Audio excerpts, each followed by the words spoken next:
साल 2002 Nitish Katara murder case. हम सबको याद है वो दिन जब नीतीश कटारा, जो कि आईएएस ऑफिसर के बेटे थे, उनका मर्डर कर दिया गया था। इस मामले में 2 आरोपी थे और आरोपी भी कोई आम आरोपी नहीं बल्कि डीपी यादव, उनके बेटे विशाल यादव और विकास यादव। इस मामले में एक महिला जिन्होंने सबसे ज़्यादा एक तरह से कहा जाए बैटल लड़ी, वो थी नीतीश कटारा की माँ। वो हमारे साथ मौजूद हैं नीलम जी। उनसे बात करते हैं और जानने की कोशिश करते हैं इस केस में अब इस वक्त क्या अपडेट है और किस दिशा की ओर ये केस बढ़ रहा है। मैम, इस केस को अब माना जाए तो 2002 से लेकर अब 2025 चल रहा है, करीब करीब 23 साल बीत चुके हैं। मुझे याद है वो दौर मेरे तो पत्रकारिता की शुरुआत थी तब, जब ये सेंसेशनल केस हुआ और जिसमें मुझे लगता है कि सब ने इसको बड़े ऐसे कवर किया कि जैसे ये ट्रेजेडी उन लोगों के साथ हुई, क्योंकि सब ने एक कनेक्ट किया इस केस से अपने आप को, क्योंकि सबको पता था कि सच्चाई क्या है और फाइनली कोर्ट ने भी इसमें वर्डिक्ट वही दिया जो सच था। मुझे ब्रीफ बताइए कि क्या हुआ था 16 तारीख को 2002 की बात। मेरा बेटा नीतीश 23 साल का था और वो आईएमटी गाज़ियाबाद से एमबीए किया था उसने। उनके संग डीपी यादव की बेटी पढ़ती थी और जैसा उसके और फ्रेंड्स के संग था, कुछ अपनी मर्ज़ी से शादी कर रहे थे, कुछ पेरेंट्स कुछ बीच में। तो he was in the same class. Bharti Yadav Singh लिखती थी वो, क्योंकि उनको अच्छा नहीं लगता था कि वो पहचानी जाएँ सो की डॉटर की तरह। तो उन्होंने ये लोग एक दूसरे को चाहते थे, लाइक करते थे और ज़्यादा गाज़ियाबाद में तो मिलने का स्कोप ही नहीं था। 1 साल हो गया था उसको एमबीए करे, नौकरी करते। तो वो जाता भी नहीं था ज़्यादा, वही आती थी दिल्ली और तभी लोग घूमते थे जो करते थे। और उसके बाद एक किसी उनके बैचमेट की शादी थी, उसमें वो ज़रूर गया था, वो बुलाया था उसने तो गया था। तो वहाँ वो थे, भारती थी और उनके भाई विकास, जिनको ये बिल्कुल पसंद नहीं था। वो कहते थे, एक तो जात अलग, वो शादी नहीं करते दूसरी कास्ट में, और दूसरी बात वो कहते थे कि गवर्नमेंट सर्वेंट्स तो भिखारी होते हैं। तो वो आया था, वो इलेक्शन के लिए जैसिका लाल केस में भी आरोपित था और उसमें से वो निकल के आया था यूपी असेंबली इलेक्शंस के लिए, इलेक्शन लड़ने के लिए। और डेट जो थी पोलिंग की और काउंटिंग की, उसके बीच में उन्होंने टाइम निकाला।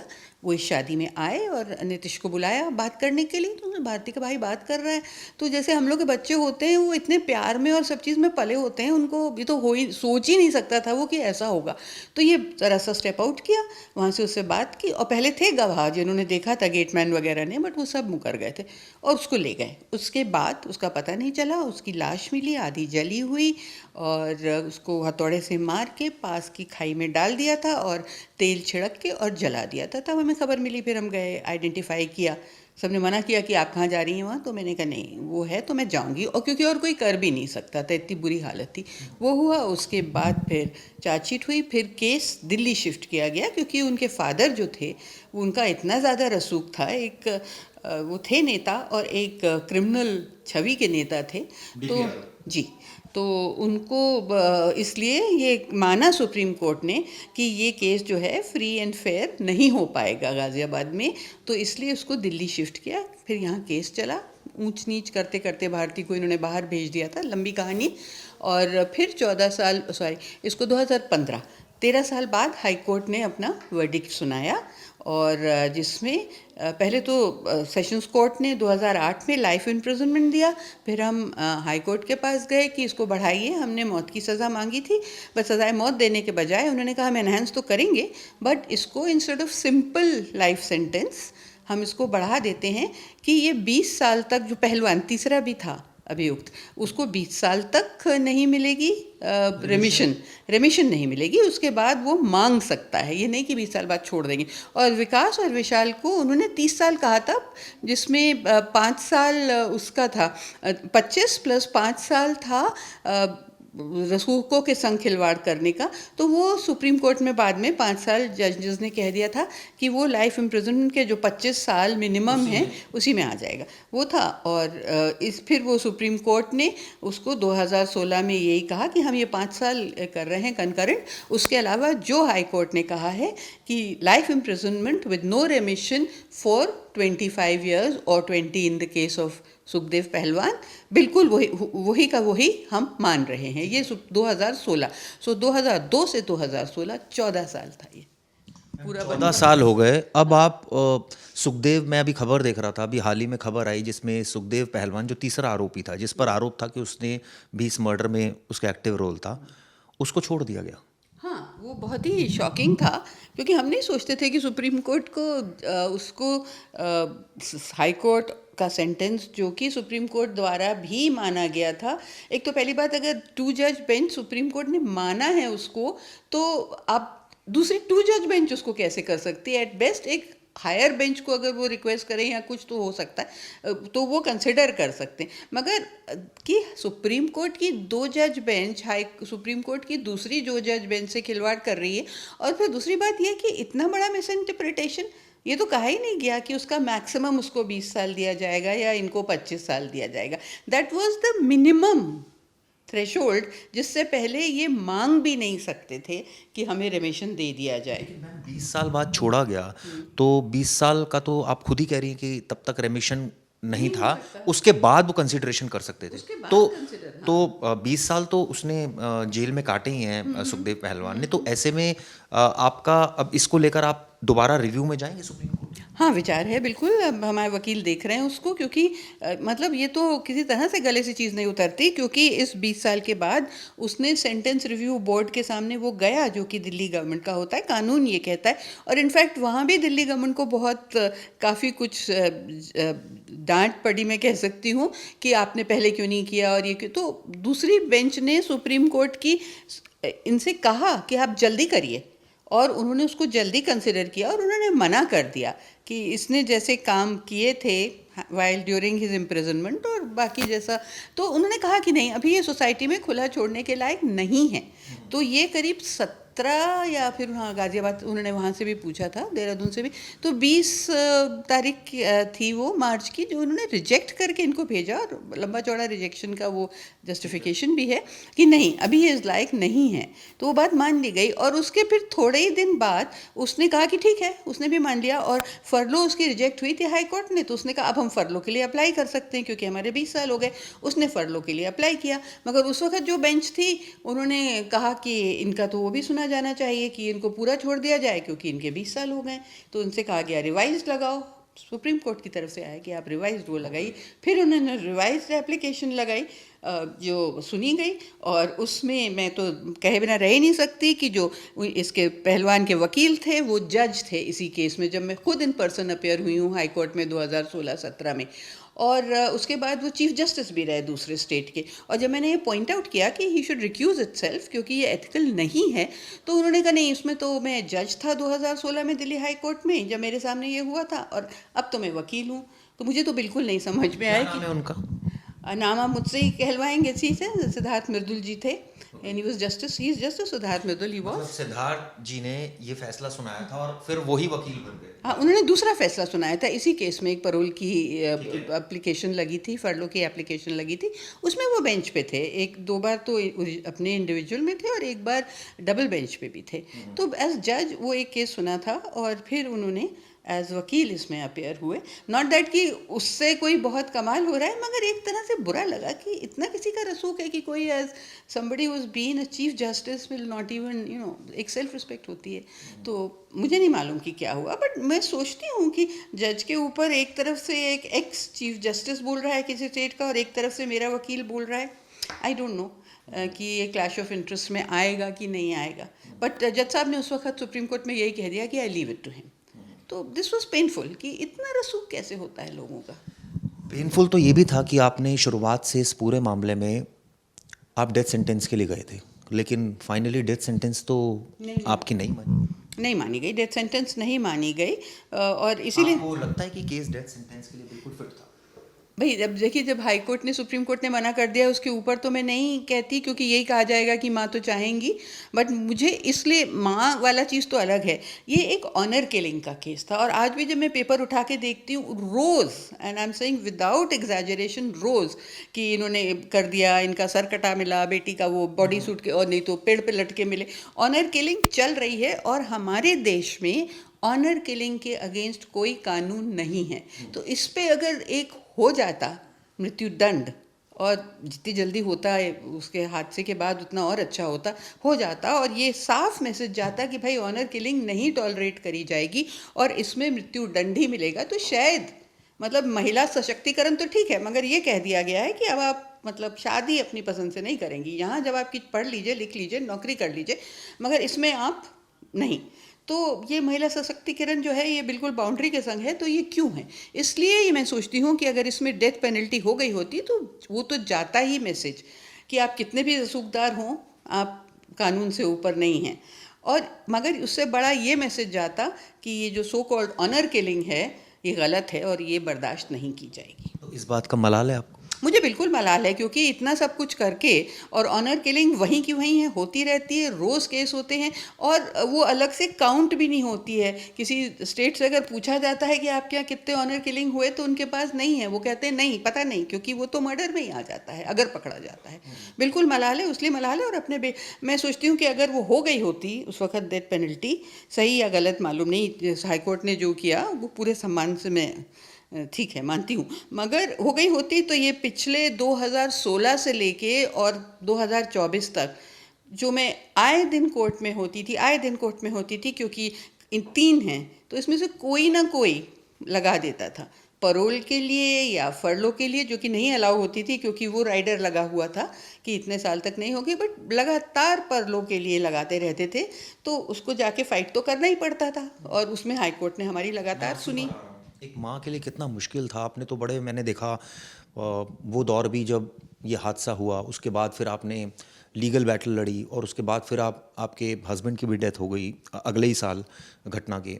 उसके बाद आपने फिर भी हार नहीं मानी और आप लगातार थ्रेट्स भी आपको आती रही इन बिटवीन, और ये सब कुछ आपने उतार चढ़ाव देखी। बड़ा मतलब किस तरह से देखना चाहेंगे लीगल बैटल? क्या न्याय मिलना वाकई इतना मुश्किल है? क्योंकि अगले 5 सालों में ये दोनों भी छूट जाएंगे। हाँ, नहीं, ये मत बोलिए छूट जाएंगे, नहीं छूटेंगे। 2 साल बाद इनका ये एलिजिबल हो जाएंगे और मुझे और 4 साल बाद उसका ये। हाँ, एक चीज़ मैं और बताऊं कि जज ने लिखा हुआ है हाई कोर्ट के, जो सुप्रीम कोर्ट ने भी माना था 2016 में, कि अगर ये फाइन नहीं देंगे 6 महीने के अंदर तो विकास विशाल की 4 साल सज़ा बढ़ेगी और पहलवान की 6 महीने बढ़ेगी। पहलवान की सज़ा की तो बात ही नहीं करी, सुप्रीम कोर्ट ने कह दिया कि बस मान लिया उन्होंने, जो लिख दिया उनके वकील ने कि पूरा हो गया इसका 20 या 9 मार्च को। उन्होंने ये देखा ही नहीं कि 2 महीने और है। तो ये बात भी सुप्रीम कोर्ट को लानी चाहिए, क्योंकि वो तैयार बैठे हैं कि अब उनकी नहीं मानी तो फिर हमारे 4 साल, मगर तो 6 साल तो हैं ही। उसके बाद अगर कानून से चलेंगे तो फिर रेमिशन के लिए ये लोग ट्राई कर सकते हैं। तो एक बात तो ये है। तो प्लस ये जो है मतलब मुश्किल था, बहुत मुश्किल था। और शायद ये भी था कि नीतीश को बहुत न्याय प्रिय था, वो किसी के लिए भी कहीं भी भिड़ जाता, मतलब वो हो जाता था। जैसे दुकान में खड़ा हुआ है और वहाँ कोई देख रहा है कि कोई एल्डरली पर्सन खड़ा है, लेडी या जेंट, और उसको वो नहीं देख रहा काउंटर पे जो खड़ा है, तो वो चला जाता था कि आपको नहीं वो दिखाई दे रही, वो खड़ी हुई है इतनी देर से। तो he used to take up anybody's cause. या कोई ज़्यादा पैसा मांग रहा है, टैक्सी वाला, स्कूटर वाला, तो वो कहता था नहीं मत दीजिए, आप दे सकते हैं, वो नहीं दे सकते होंगे, अगले और जो लोग आएंगे वो नहीं दे पाएंगे, तो उनको क्यों सहना पड़े।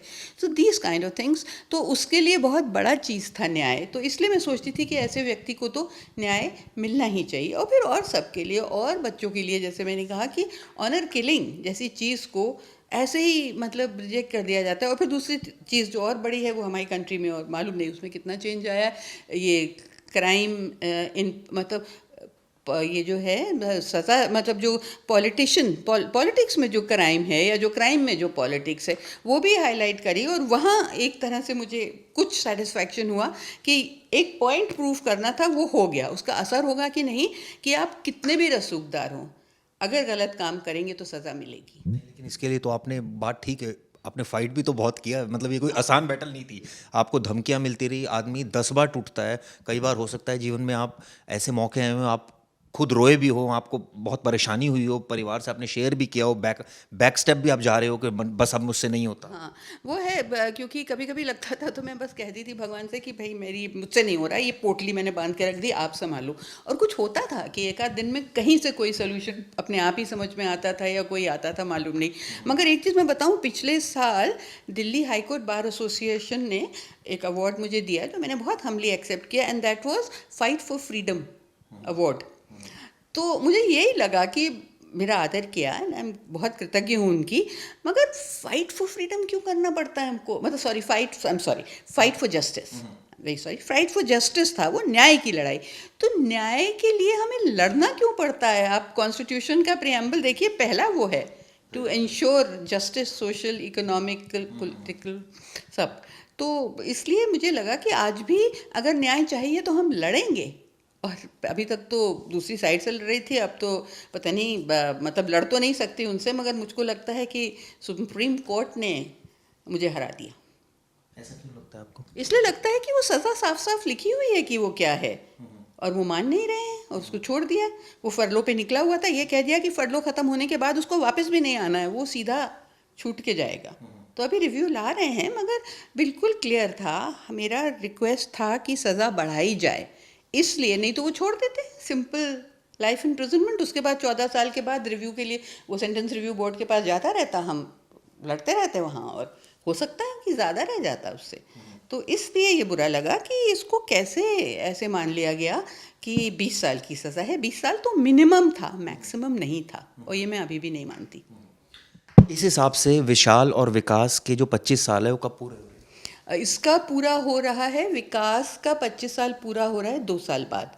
और विशाल क्योंकि 2-2.5 साल के बीच में परोल उस पे था, बेल पे था जब सेंटेंसिंग थी, तो उसका 2-2.5 साल और आगे है। 2027 में मेरे ख्याल से जाके उसका ख़त्म होगा। प्लस इनको 4-4 साल और मिलने हैं। अगर आप हाई कोर्ट का ऑर्डर देखिए तो एक टेबल बनाया है ऑर्डर का, उसके नीचे तीसरा पॉइंट ये लिखा हुआ है कि अगर इन्होंने फाइन 6 महीने में नहीं दिया तो इनके 4 साल, वो ऐसे अलग अलग। इन्होंने 6 महीने में तो नहीं दिया, ये तो अब मांग रहे हैं। विकास तो अब कह रहे हैं मुझे और बेल चाहिए क्योंकि मुझे प्रॉपर्टी बेचनी है, और 3 महीने बाहर रह चुके हैं, तब उनको प्रॉपर्टी नहीं समझ में आई थी कि प्रॉपर्टी बेचनी है, नहीं तो मेरी सज़ा बढ़ जाएगी। तो वो तो खुद ही कह रहे हैं नहीं दिया, और हमने भी 2021 में पूछा था कोर्ट से, तब तक नहीं दिया था। मतलब 6 महीने तो अगर आप मान के चलिए, हाई कोर्ट की डेट मत मानिए, सुप्रीम कोर्ट की भी डेट मान लीजिए, 3 तारीख थी वो, अक्टूबर 2016, तो उसमें भी 4 साल जोड़ दीजिए, और सॉरी उसमें भी 6 महीने और जोड़ दीजिए, तो वो 6 महीने वहाँ से भी बढ़ जाते हैं। तो ये है, तो इसलिए ये सज़ा जो है इसकी विकास की होनी चाहिए 2 years + 4 years, एंड विशाल की ऑल्सो 2 years + 4 years, 6 years और हैं, जिसके बाद ये रिमिशन मान सकते हैं। और इसका बहुत अच्छा रिप्लाई पूरा बना के दिल्ली गवर्नमेंट ने भी दिया है कि जो उन्होंने ये इनका ये वो उन्होंने भी दिया है कि हमारे सेंटेंस रिव्यू बोर्ड ने रिजेक्ट किया है, और ये नहीं माना जा सकता कि मतलब सुप्रीम कोर्ट का तो अब सॉर्ट ऑफ पोस्चर ये है कि बस 20 साल हो गए तो अब छोड़ो। और अब ये जो है, ये उन्होंने मतलब ऑर्डर आप पढ़िए तो उसमें ऐसा लगता है जैसे वो कह रहे हैं कि गवर्नमेंट कैसे अबव द जुडिशरी हो सकती है, कि जब जुडिशरी ने कह दिया इतना साल, तो मतलब रिमिशन की ही कोई वैल्यू नहीं है अगर किसी की सज़ा हो गई। और ये ऑर्डर सुप्रीम कोर्ट ने पूरे देश के उनको दे दिया है, गवर्नमेंट डिपार्टमेंट्स को, हाई कोर्ट्स को। वो भी मुझे बड़ा अजीब सा लगता है कि एक सुप्रीम कोर्ट की बेंच, मगर लाइक दे से आर्टिकल 142 सुप्रीम कोर्ट जो चाहे कर सकता है, ये तो हमें कई बार सुनने को मिला पिछले 4 महीने में। तो सारे देश के लिए ऑर्डर निकाल दिया गया है कि अब जैसे हमारे केस में लिखा है नो रेमिशन बिफोर 20 years, तो और उन्होंने ये भी लिखा था कि जब भी ये रेमिशन के लिए, whenever they apply for remissions, I will be heard and one of my witnesses who has stood and who has not fallen, we will be heard. तो हाईकोर्ट ने लिखा है, तो कौन से रेमिशंस की वो बात कर रहा है हाईकोर्ट की, जब रेमिशन के लिए अप्लाई करेंगे? क्योंकि 20 साल से पहले तो रेमिशन हो ही नहीं सकता, तो फिर किस रेमिशन की? जब रेमिशन हो ही नहीं सकता तो मतलब वो इन्होंने ये हटा ही दिया है कि 20 साल पूरे हो गए तो कोई मतलब ही नहीं है। मुझे याद आ रहा है इस केस के ट्रायल में भी भारती भी मुकर गई थी, और ये बड़ा एक स्ट्रेंज फैक्ट उस वक्त भी सामने रिपोर्ट हुआ था कि कुछ चीज़ें ऐसी थी जो वो झुटला नहीं सकती थी, क्योंकि कुछ एविडेंस ऐसे थे जो वो अगर वो मना भी करती तो भी नहीं माने जाते उसके, लेकिन उसके बावजूद वो मुकर गई थी। भारती को इन लोगों ने जब उसकी गवाही का टाइम आया तो उसको यूके भेज दिया था, लंदन भेज दिया था पढ़ने के लिए। वो वहीं पर थी, क्या पढ़ा क्या नहीं पढ़ा मुझे नहीं मालूम। कभी एक जगह नर्सिंग कर रही थी, फिर कुछ और कर रही थी, बहरहाल। और उसके बाद जब उसका पासपोर्ट गवर्नमेंट ऑफ इंडिया ने कैंसिल किया, तो भी ये था कि नहीं, उसको वीज़ा तो दिया हुआ है ब्रिटिश गवर्नमेंट ने, तो वो नहीं आएगी। फिर जब वो वीज़ा भी ख़त्म हुआ तो उनको वापस आना पड़ा, नहीं तो उनको अब्सकॉन्डेड डिक्लेयर करके लाना पड़ता। तो वो आई, और जब वो आई तो वो अपने मतलब मुझको उससे मिलना नहीं अलाउड था, मगर अपने घर पे रह सकती थी। तो मैंने कहा भी कि भाई वो तो क्रिमिनल्स की फैमिली है, मतलब उनके भाई क्रिमिनल है जो हमारे केस में अक्यूज्ड हैं, उनकी फैमिली है, तो ये वहाँ अकेले नहीं, वो तो मतलब भाई हैं, पेरेंट्स हैं, तो भाई तो खैर जेल में थे, पेरेंट्स हैं, तो ये वहाँ रही थी। तो इसके बाद जब ये कोर्ट में आई, even under all the pressure from her family, उसने अपना रिलेशनशिप विद नीतीश डिक्लाइन नहीं किया था, क्योंकि सबूत ऐसे थे, इतने कार्ड से 78 या 81 कार्ड्स और लेटर्स लंबे लंबे, कार्ड्स में भी चिट्ठी के बराबर लिखा होता था, वो अभी भी कहीं होंगे, तो उसमें वो उसने डिनाई नहीं किए सारे के सारे। नहीं तो कह देती मेरी राइटिंग नहीं है, आप जाइए मिलवा लीजिए जिससे मतलब वो राइटिंग एक्सपर्ट से करो, कुछ नहीं। उसने कहा yes I have written all of them and they spoke for themselves, so they said were you friends, she said yes we were friends, धीरे धीरे करके कि हाँ there was something special between us, वो सब। और ऑब्वियसली इमोशनल तो थी, लड़की थी। इनफैक्ट उस समय जो पब्लिक प्रोसिक्यूटर थे उन्होंने दिखाया उसको एक कार्ड था, वो जो म्यूजिकल वाले होते हैं, उन्हें खोल के रख दिया, तो वो हैप्पी बर्थडे कर रहा था। तो उन्होंने कहा भारती इसको बंद कैसे करते हैं, तो मतलब बिना देखे ऐसे करके उसने उंगली वहाँ दबाई, ऐसे बंद, तो it was very clear. But उसके बाद उसने ये कहा कि नहीं मगर मेरे भाइयों को पता था, नहीं पता था, मगर मेरे भाई बहुत अच्छे हैं, they would not do a thing like this.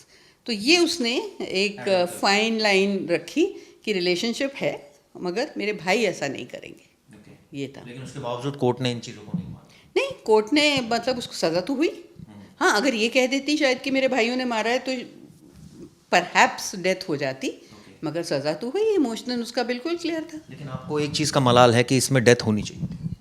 देखिए होनी चाहिए थी, लीगल पॉइंट ऑफ व्यू से I leave it to the high court and the supreme court to decide, मगर मैंने आपको बताया कि इसमें ये एक ऑनर किलिंग के ऊपर बहुत स्ट्रांग मैसेज जाता अगर इसमें डेथ हो जाती। और दूसरा स्ट्रांग मैसेज तो मेरे ख्याल से चला गया कि भले ही आप कितने रसूख वाले हों या कितने बड़े पॉलिटिक्स में आप क्या हों या माफिया हों या जो भी हों, सज़ा आप गलत काम करेंगे तो होगी। तो आई थिंक इससे कई लोगों को शायद सोच में उनकी फ़र्क आया हो कि हम लड़के तो देखें कि शायद हमारे फेवर, नहीं तो लोग कहते थे, मुझको कितने लोगों ने कहा था शुरू में कि कोई फ़ायदा नहीं होगा, कुछ नहीं होगा, क्यों कर रहे हो, अपने आराम से रहो, ये वो। तो ये लोग सोचते हैं कि नहीं ये तो बहुत बड़े लोग हैं, हमें कुछ नहीं करना, पैसे वाले हैं या जो भी हैं। तो उनके इस दौरान बहुत थ्रेट्स भी आई और आपने कंप्लेंट्स भी बहुत करी। ऐसा कोई मैंने कंप्लेंट नहीं करी, मुझे सिक्योरिटी दी हुई थी।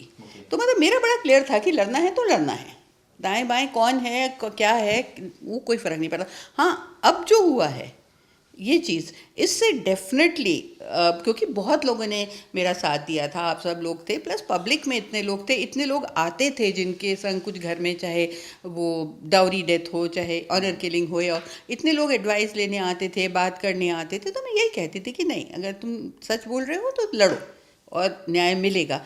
अब मुझे नहीं लगता कि मेरी हिम्मत होगी किसी से ये कहने की, अगर ये नहीं पलटा गया जो डिसीजन अभी आया है, क्योंकि इस तरह की बात की एक सेंटेंस क्लियर है, मतलब उसमें मैं और डिटेल्स में नहीं जाना चाह रही, ऑर्डर हैं स्वामी सदानंद एंड देन शिवरन सब हैं, राजीव गांधी की डेथ तक लेके सारे हैं कि ये जो 20 या, क्योंकि पहले तो था कि जैसे होता था ना कि अच्छा किसी ने किया काम, अब मंत्री खुश हो गए उस पर, अब पहले तो राजा जी होते थे तो चलो उसको छोड़ दो, वो ख़त्म हुआ। फिर 14 साल मिनिमम आया, फिर लोगों ने कहा 14 साल मतलब 15 क्यों नहीं, 5 क्यों नहीं, तो फिर उस पर हुआ कि नहीं आप मिनिमम दे सकते हैं कि 20 तो होगी 30 तो होगी, इतना 30 आई थिंक 30-35 हज़ार, मगर ये आया कि नहीं इतना तो रहना ही पड़ेगा, उसके बाद रेमिशन।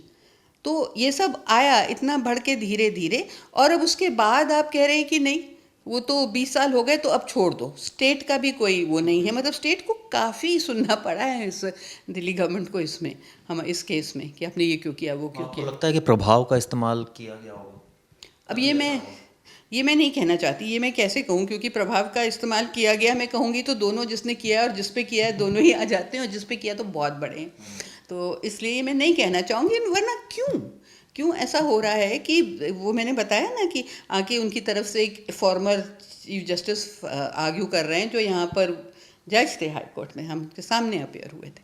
तो इस किस्म की कुछ चीज़ें होती हैं, क्योंकि मुझे कोई रीज़न नहीं समझ में आ रहा उसका, मतलब क्यों, क्या कानून बदल गया है अगर, या फिर उसका जो एक्स्ट्रा 2 महीने था उसको सुप्रीम कोर्ट ने कुछ नहीं किया, या तो बताएं कि नहीं हमने उनको छूट दे दी है, बेचारे बहुत दुखी थे तो हमने उनके 2 महीने, या तो उनको 2 महीने गिने, क्योंकि डांट पड़ी है, ठीक है उससे भी ज़्यादा रहे वो अंदर, क्योंकि ये आर्गूमेंट्स चल रहे थे कि मार्च में क्यों नहीं छोड़ा, दिल्ली गवर्नमेंट को इस पर भी डांट पड़ी है कि, तो मार्च से लेके, अगर मार्च की डेट भी उन्हीं के नॉमिनल रोल से कैलकुलेटेड है, मैंने दिन नहीं गिने हैं, तो मार्च की से भी अप्रैल में तक तो उसको रहना ही रहना था 2 महीने, और उसका कोई मेंशन नहीं है सुप्रीम कोर्ट ऑर्डर में। क्यों नहीं है ये भी नहीं कहा गया है।